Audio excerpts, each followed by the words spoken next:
Subject ఒక story format లో ఉంటుంది. ఒక్కొక్క టాపిక్ కి ఒక్కొక్క story. See have a look.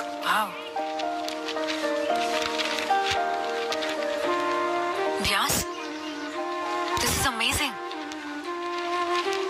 కానీ ఎలాగో స్కూల్ ఉంది కదా, మళ్ళీ ఇదెందుకు?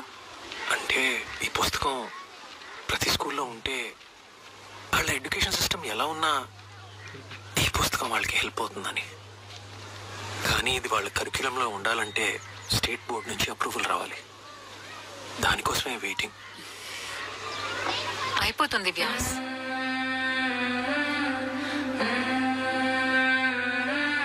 ఇక్కడ 35 అంతకన్నా తక్కువ మార్కులు వచ్చిన వాళ్ళని తీసుకొని పడ్ను. హోంవర్క్లుండో, క్లాస్ వర్క్లుండో, ఫీజులుండో, డొనేషన్లు ఇస్తే తీసుకొని పడ్ను. విద్యార్థులు కొన్ని పాఠాలను చాలా త్వరగా మర్చిపోతారు. వారు పదే పదే రివిజన్ చేయాలి. కానీ ఒక పుస్తకాన్ని పదే పదే చదవడం ఏ విద్యార్థికి ఆసక్తి కలిగించదు. కాబట్టి మనం వారికి స్వీయ అభ్యాస సామాగ్రిని మరియు ఇతరులకు సులభంగా వివరించగల వాతావరణాన్ని సృష్టించాలి.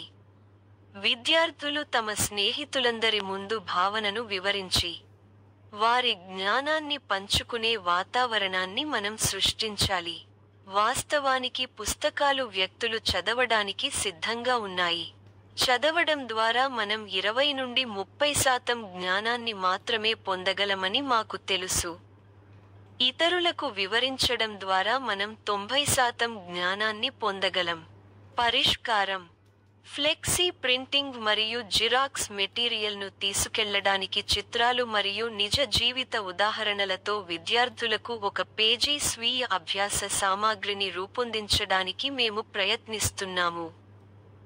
దయచేసి మీకు వీలైనంత వరకు మాకు మద్దతు ఇవ్వండి. మరిన్ని వివరాలకు సంప్రదించండి. నూర్ టీచర్ 9177769106 వాట్సాప్ మరియు ఫోన్ పే.